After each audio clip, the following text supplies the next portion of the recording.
명경만리. 향후 인류에게 가장 중요한 것들을 말하다. 이 책은 KBS 프로그램 명경만리에서 방영된 이야기를 책으로 펴낸 것입니다. 미래학자 버크민스터 퓨어러는 인류의 지식 총량이 늘어나는 속도를 인류의 지식 2배 증가 곡선으로 설명하고 있습니다. 20세기 이전에는 인류의 지식 총량이 100년마다 2배씩 증가했다고 합니다. 그러던 것이 20세기에 들어서면서 25년으로 줄어들었습니다. 현재는 이 주기가 13개월로 줄어들었습니다. 10년 후가 되면 지식 총량은 3일마다 2배씩 늘어나게 될 것이라고 합니다. 이런 지식의 폭발적 증가를 배경으로 인류는 기술을 빠르게 발전시키고 있습니다. 인간은 우주로 뻗어나가고 있고 수명은 30년이 더 늘어날 것이고 빅데이터 분석 기술이 진화하면서 인공지능은 더욱 빠르게 발전할 것입니다. 하지만 동시에 이런 변화를 맞이하는 개인은 불안과 두려움을 느끼고 있습니다. 개인이 감당하기에는 너무 큰 변화가 매일 벌어지는 세상에서 우리들의 삶이 어떻게 달라질지 한치 앞을 예측하기 어렵기 때문입니다. 미래를 내다보는 안목과 지혜가 절실한 시대, 불안과 두려움에 빠진 개인은 무엇을 할 수 있을까요? 명경만리는 개인이 느끼는 이런 절박한 위기감에서 시작했다고 합니다. 명경만리에서 첫 번째로 제시한 것은 베이비부머 세대의 삶입니다. 베이비부머는 한국 전쟁이 끝난 55년에서 63년 사이에 태어난 사람들로 약 800만 명에 이른다고 합니다. 이들이 지금 현역에서 은퇴하고 있는 중입니다. 향후 5년 안에 700만 명이 은퇴하게 되는데 경제 인구의 20%가 한꺼번에 은퇴하면 도대체 어떤 일이 일어날까요?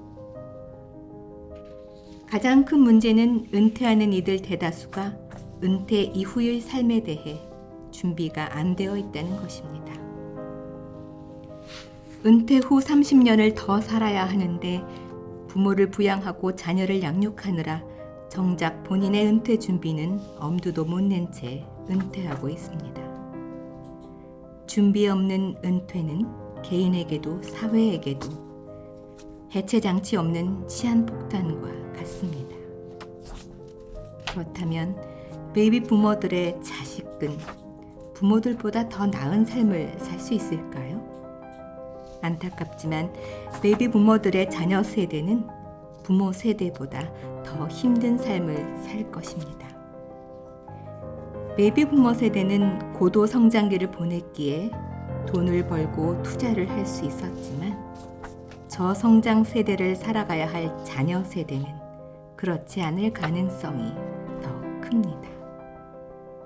이들은 자기 자신부터 살아남을 수 있느냐가 노후보다 더 큰 문제인 것입니다.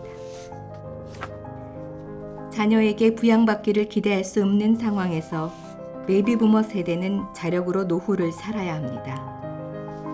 베이비붐 세대의 평균 재산은 3억 9천만 원입니다.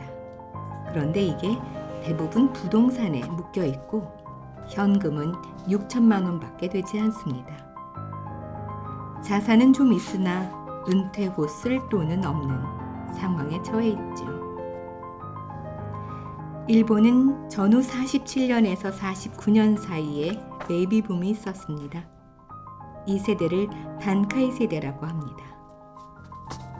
단카이 세대가 우리 베이비부머 세대와 다른 점은 우리는 은퇴 자금 마련을 위해 42%가 부동산에 투자한 반면 단카이 세대는 단 3%만이 부동산에 투자한다는 것입니다.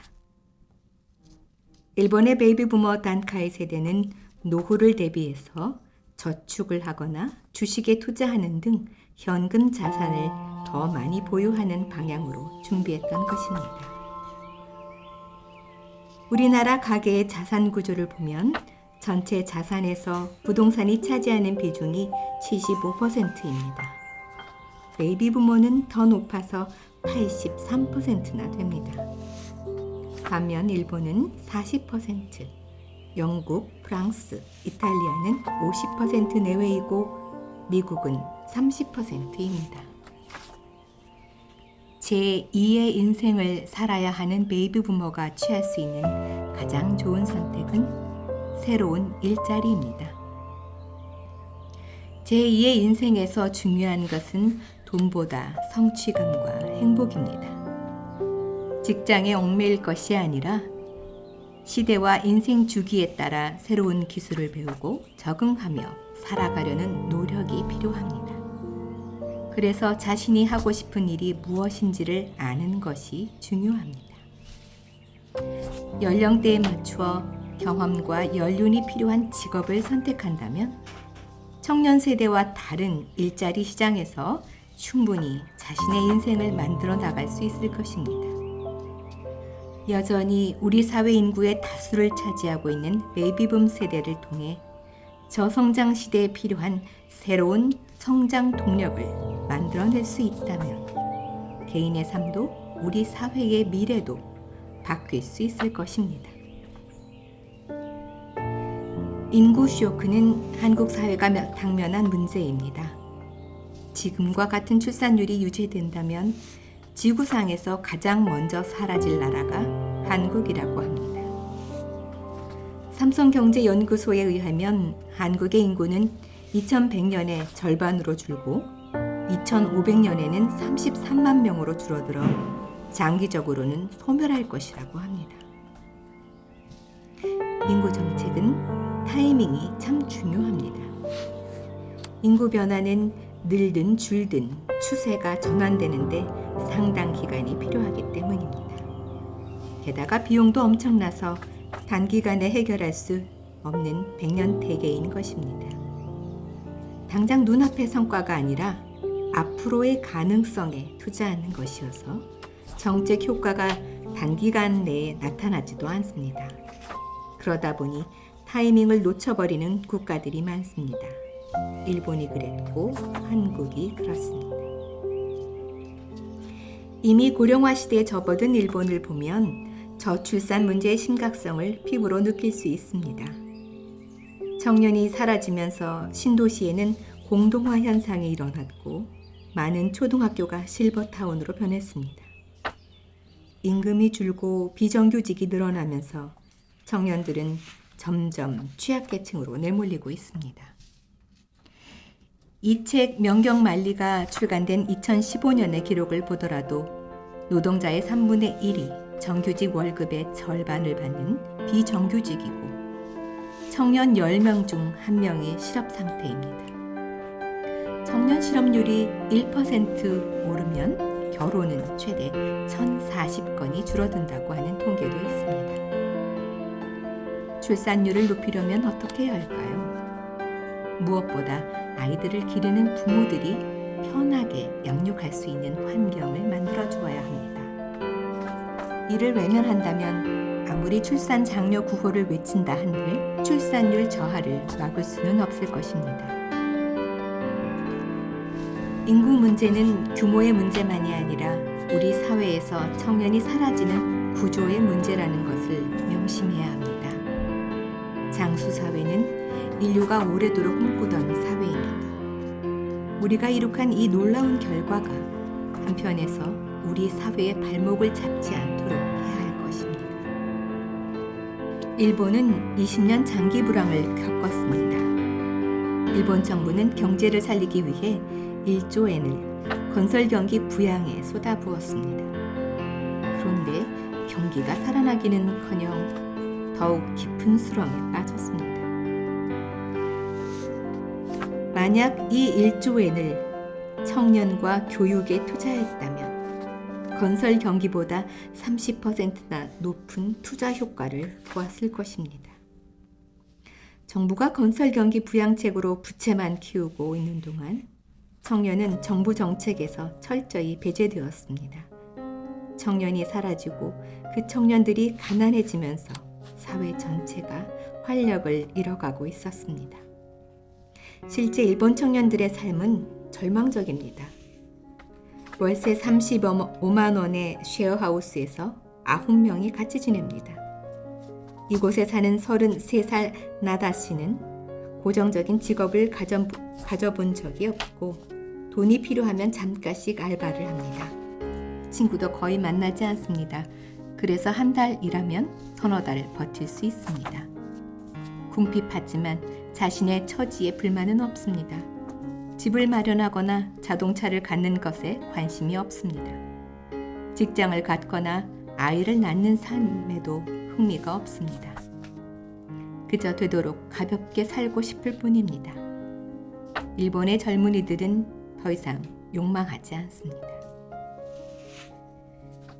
2008년 초고령 사회에 진입한 독일은 일본과 달랐습니다. 독일은 이미 1970년대부터 청년에 투자했습니다. 공교육은 대학교까지 무상이고 대학생들은 주거비와 생활자금도 지원받습니다. 졸업 후 취업에 실패하면 실업수당을 받습니다.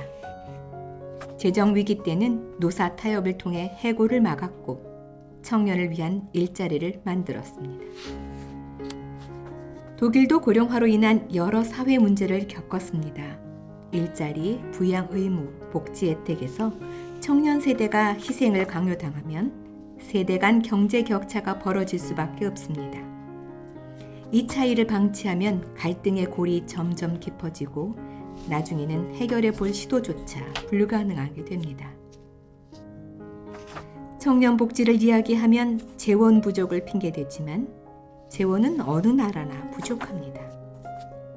핵심은 한정된 재원을 어디부터 배정할 것인가 하는 우선순위를 정하는 문제입니다.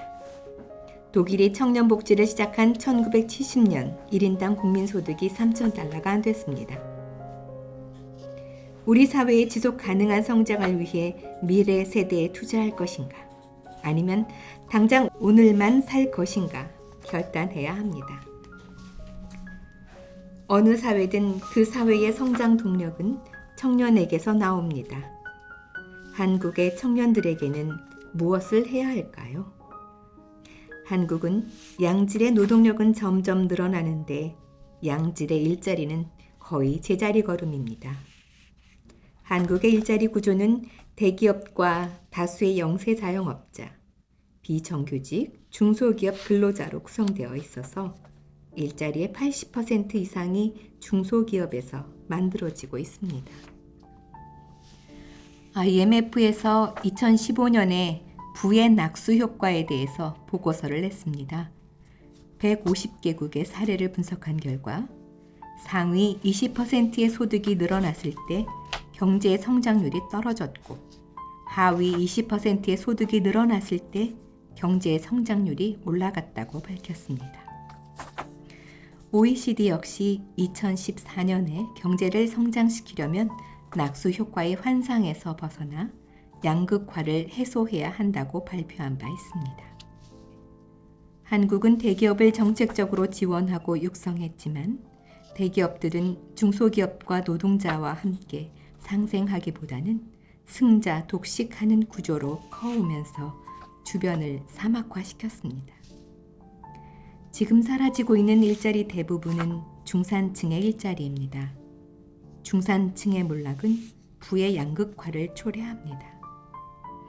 기술 혁신이 인류를 이롭게 할 것인가에 대해서는 찬반양론이 있지만 기술의 발전이 불평등을 심화시킨다는 것에는 대부분 동의하고 있습니다. 이는 생계를 위한 수단일 뿐 아니라 개인과 사회를 잇는 장치이며 나와 타인이 하나의 공동체로 작동하고 있다는 것을 증명하는 시스템입니다. 일에 대한 새로운 관점은 그동안 효율과 수익이 최우선이라 믿어왔던 공고한 매트릭스에 작은 균열을 내고 있습니다. 세계 경제는 저성장 시대에 접어들고 있습니다. 지난 30년간 연평균 9.8%의 고도 성장을 하며 세계 경제 성장의 엔진 역할을 해왔던 중국이 성장의 벽에 부딪혔고 20개 주요국의 잠재 성장률이 대부분 감소했습니다. 한국도 예외가 아닙니다. 저성장의 징후는 곳곳에서 나타나고 있습니다. 영세 자영업자 수가 최저치를 기록하고 있고 폐업하는 가게가 속출하고 있습니다. 경제가 어려워지면 소비가 줄고 소비가 줄면 사회가 활력을 잃습니다. 활력을 잃으면 젊은이들이 취업을 포기하고 결혼도 포기합니다. 저성장 시대에는 경제가 먼저 변화하고 이후 정치, 사회, 문화 등 거의 모든 분야가 과거와는 전혀 다른 세상으로 변하게 됩니다. 과거 고도 성장기에는 대기업이 그 과실을 나눠 가지는 것이 가능했지만 저성장 시대에는 승자 독식이 오히려 양극화만 심화시킬 뿐 낙수 효과를 기대하기 어려워졌습니다. 저성장 시대에 어떻게 대처할 것인가에 대해 시사점을 주는 두 나라가 있습니다. 이탈리아와 스웨덴입니다. 1980년대 후반에는 이탈리아의 경제 성장률이 스웨덴보다 높았습니다. 1990년대 초반엔 두 나라 모두 마이너스대의 경제 침체에 빠졌다가 탈출했는데 그 이후 두 나라의 상황이 역전되었습니다. 이탈리아는 저성장의 조짐이 보였음에도 아무런 사회적 대처를 하지 못했습니다. 국민들은 정치를 불신했고 신뢰를 잃은 정치는 이러한 상황을 더욱 악화시켰습니다. 결국 이탈리아는 아무런 준비 없이 저성장 시대를 맞이했고 오늘날 앞이 보이지 않는 터널 속에 갇혔습니다. 반면 스웨덴은 먼저 연금 제도를 개혁했습니다. 노령 세대의 노후를 보장하면서도 젊은 세대의 세금 부담을 줄이는 근본적인 해결책을 도출해냈죠. 이 개혁으로 조기 은퇴를 억제해 경제 활동 인구를 늘렸고 이는 경제 성장률 상승으로 이어졌습니다. 스웨덴은 연금 개혁과 동시에 미래 세대에 대한 투자에도 집중했습니다. 그 일환으로 남성 육아휴직을 강화했습니다. 아이가 8살이 될 때까지 총 480일을 육아휴직에 쓸 수 있었는데 그중 60일은 반드시 남성이 사용해야만 했습니다. 부모가 함께 육아를 할 수 있도록 함으로써 육아로 인한 여성들의 경력 단절을 피할 수 있게 되었습니다. 스웨덴이 이처럼 저성장 시대에 맞는 해법을 찾아 사회 시스템과 구조를 바꿔갈 수 있었던 힘은 사회적 합의에 있었습니다. 경제가 어려워지고 사회가 흔들리자 스웨덴 국민 모두가 한 발씩 물러났습니다. 이 힘으로 스웨덴은 세계가 부러워하는 복지제도를 유지하면서도 저성장의 위기를 벗어날 수 있었습니다. 스웨덴의 사회적 합의, 양보와 타협의 배경에는 정치에 대한 국민의 신뢰가 있었습니다. 스웨덴 국민들은 정치인이 자기 자신이나 당파의 이익이 아니라 공공선을 위해서 일한다는 믿음을 가지고 있습니다. 스웨덴 국회의원들은 지원되는 차량이나 개인 운전기사가 없습니다. 그리고 면책 특권도 없습니다. 국회의원들은 특권층이 아니라 나라를 위해 자신을 희생하고 헌신하는 자리라고 생각하기 때문입니다. 스웨덴 국회의원들은 보좌관도 없이 본인이 직접 법안을 만드느라 매일 밤 12시가 넘어도 이를 손에서 놓지 못한다고 합니다.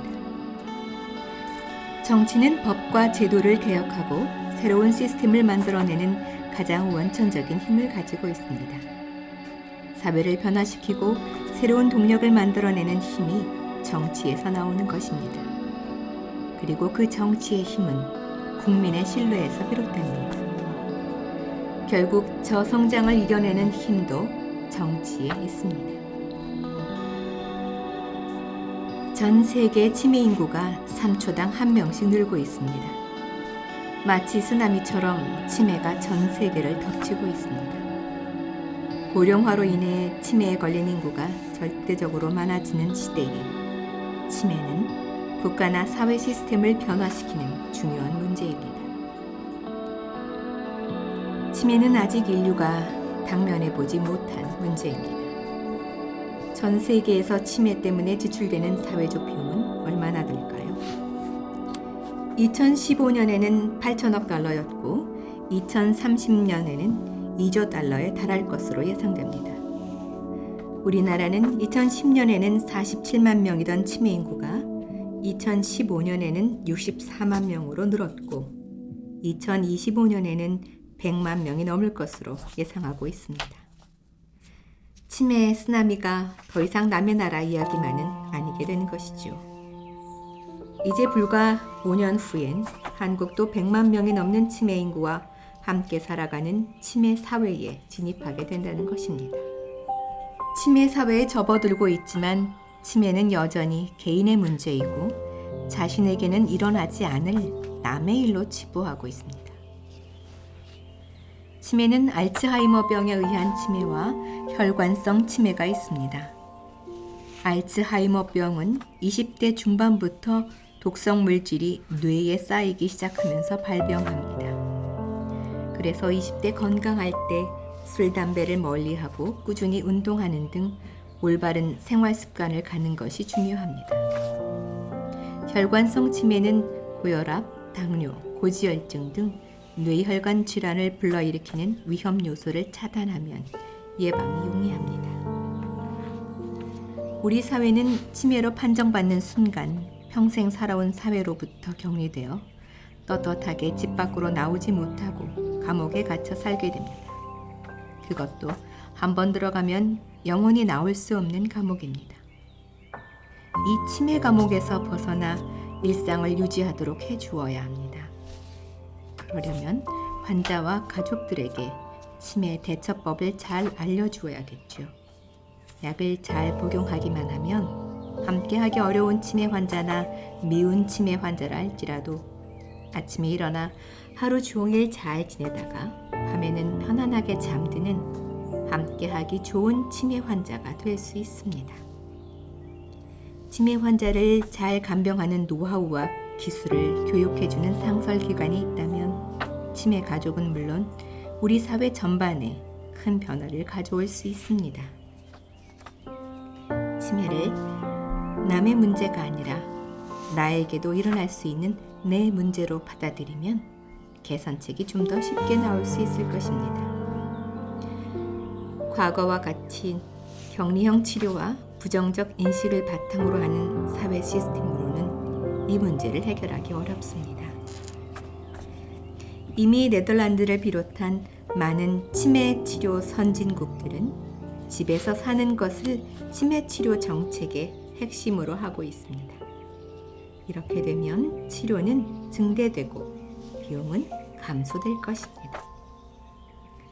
레이건 전 미 대통령도, 마거릿 대처 전 영국 수상도, 프랭클린 루즈벨트도, 윈스턴 처칠도 모두 치매에 걸렸습니다. 우리도 언젠가 치매에 걸릴 수 있습니다. 치매 사회로 접어들고 있는 지금 어떤 사회적 합의와 문화를 만들어내느냐가 공동체의 미래를 바꿀 것입니다. 명경만리 박지은 PD의 취재 노트를 소개하는 것으로 오늘 오디오북 명경만리를 마치고자 합니다. 취재 노트 박지은 3초에 1명, 1분에 20명, 1시간에 1200명. 전 세계적으로 발생하는 치매 환자 수다. 믿기 어렵기도 하지만 기하급수적으로 늘어나는 수치가 공포스럽기까지 한다. 한국인들에게 치매에 대한 편견이 얼마나 강한지는 치매라는 단어만 보아도 알 수 있다. 치매는 의학적 병명이 아니라 멀쩡한 정신을 잃어버린 상태, 지능, 의지, 기억 따위가 상실되어 정상이 아닌 상태를 말한다. 이미 일본, 홍콩, 대만에서는 치매를 인지증으로 바꿔 사용하고 있다. 우리 학계에서도 용어를 바꾸기 위한 논의가 오랫동안 진행돼 왔지만 아직 바뀌지 않고 있는 실정이다. 게다가 치매 정밀 검사를 하기 전에 실시하는 인지기능 검사만 하더라도 미국에서 오래전에 만든 것을 아직도 쓰고 있으니 치매에 대한 연구와 인식의 변화가 얼마나 시급한지를 알 수 있다. 일본 오무타시의 주민들은 치매 환자가 실종되었을 경우를 대비한 모의 훈련을 해오고 있다. 치매에 걸려도 안전한 도시로 거듭나고 있는 것이다. 일본 와코시는 새로운 치매 복지 시스템을 실시하고 있다. 치매 환자를 위한 소규모 그룹홈을 주거 지역과 가까운 곳에 지어 치매 환자가 가족과 전문 의료진의 도움을 동시에 받게 하고 있다. 가장 놀라웠던 것은 네덜란드 베스프의 호그백 마을이다.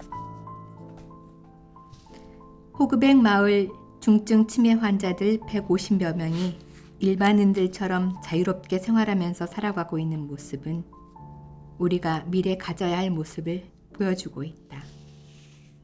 이들은 각자의 생활 양식에 맞춘 주거 공간에서 익숙한 습관을 유지하면서 편안하게 생활하고 있다.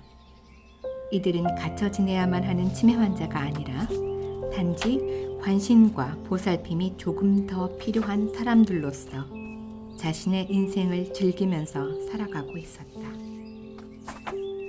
결국 전 세계가 치매 대응을 위해 내놓은 결론은 치매에 걸린 우리 가족과 이웃이 동네에서, 사회에서 자신의 삶을 계속 영위할 수 있도록 돕는 것. 해법은 대단하거나 새로운 것이 아니었다.